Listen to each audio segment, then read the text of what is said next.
Hello. One of the biggest issues that coaches wrestle with is confidence. They wrestle with it in the coaching they do with their clients. They wrestle with it in their attempts to market their services. It gets in the way and keeps them from being the coach that they could become and having viable practices that really generate the income that they need. And there are many, many reasons for this. We humans are very social creatures, and a big part of that is kind of a judge and compare gene. And when we come into coaching, we really are learning a whole new set of skills, and it does take a long time to get consciously competent on those skills, yet alone unconsciously competent. And we can have the mistaken assumption that we have to have the answers. We have to know where the coaching is going. We have to come up with a perfect question, and somehow we have to provide some amazing atomic transformation in every single coaching call. And and that's not how real coaching works in day-to-day work with real clients. And yet, for a very, very long time, often, after a coach has taken years of really good training, they can still feel that they're not there yet. And this can be reinforced when we compare ourselves with instructors, perhaps in our coach training, who incidentally, might be doing that very same training every week and have a group of enthusiastic students in a group setting where everybody's open to coaching and willing to be transformed, and thus the results that they get in their coaching demos and the training are very different than when you're working with a client that's perhaps new to coaching. So when coaches show up in a limited way with their clients, we talk about this as having a lack of confidence, but really more accurately, I believe it's a result of excess thinking. You are simply thinking too much and believing your thoughts to be reality.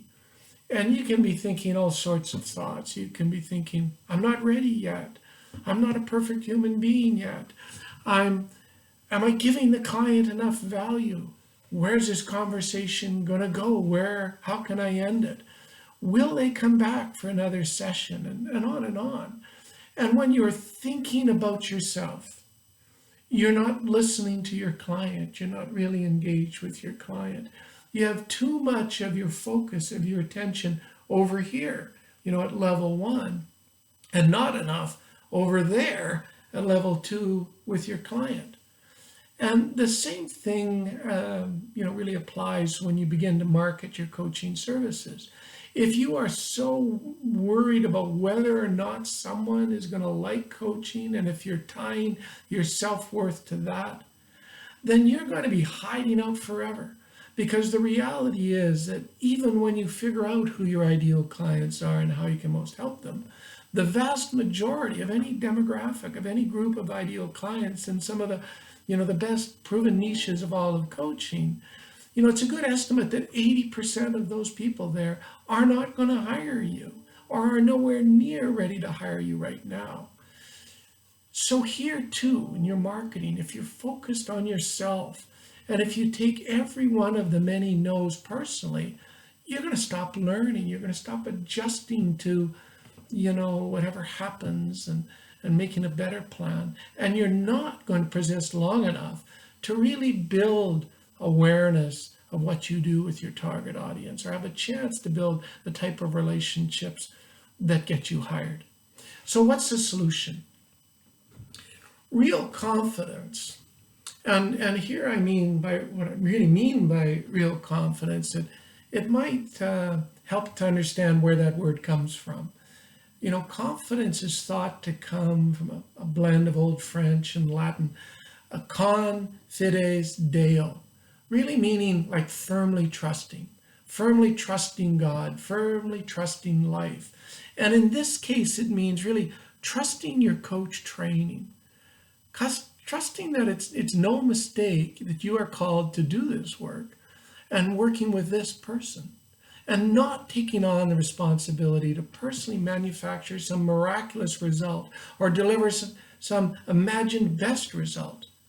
Rather, simply trusting the process of two human beings, really two souls coming together to explore and move forward together.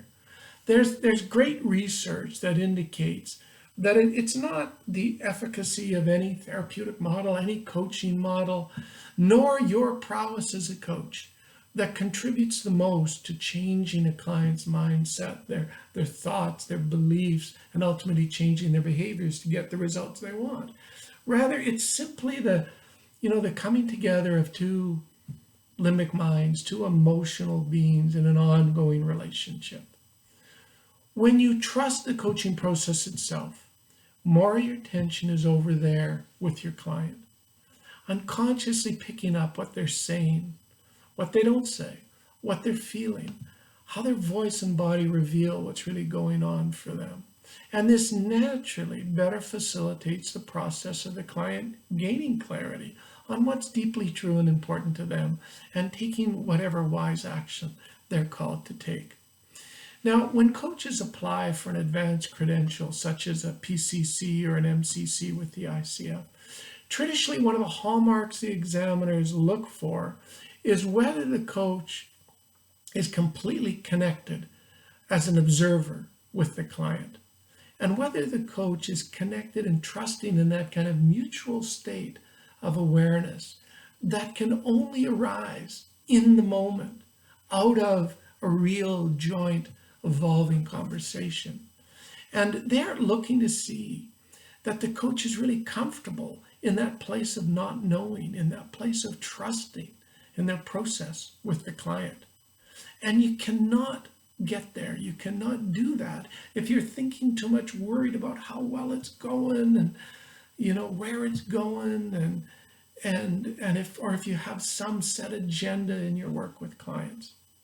And the same is true in marketing. If you have not done the work to really presence yourself with your market, really listen and connect with what they're struggling with, what they're wanting to learn, what they're trying to achieve, figuring out, where they hang out, then your marketing is going to really miss the mark and you're going to struggle. And incidentally, true confidence is not just believing that you're God's gift to coaching either. That's more of a delusional state of coaching.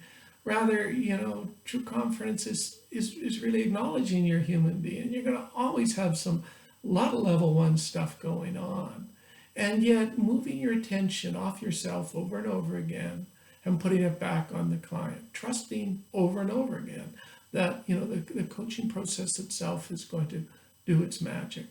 And so really true confidence is about getting over yourself and trusting your training, and in a larger context, trusting life. In describing her process, a great Canadian artist, Emily Carr, once said that when she goes out to paint a landscape, she takes all her paints and her canvas out into the woods and in nature, and she finds a spot that speaks to her. And she sits there long enough to forget about herself. She sits there long enough until, the object and the observer, the trees or the forest and the artist become one. And that's when the real magic happens. And similarly in coaching, it's important to get over yourself and get out of your head and really connect by the heart to your client. Yes, it's a great idea to take the best training you can and continue to grow as a coach. However, wherever you are on the coaching journey, please let go of any idea that you have to be a perfect human being or a perfect coach, and forget about chasing some magic future day when you're never going to doubt yourself. Who you are now, with your personality, with your background and experience, with your foibles, is exactly the right match for the people you are most meant to work with. And stepping into that trust is true confidence. And it'll be the biggest gift to your clients. And really using your coaching skills to listen to where your market or your ideal clients most need you now, right? And building your business around that will be your greatest gift to your business. So it's about trusting people and being in the moment and really seeing, out of that moment where you're most needed. Happy coaching, everyone. Take care.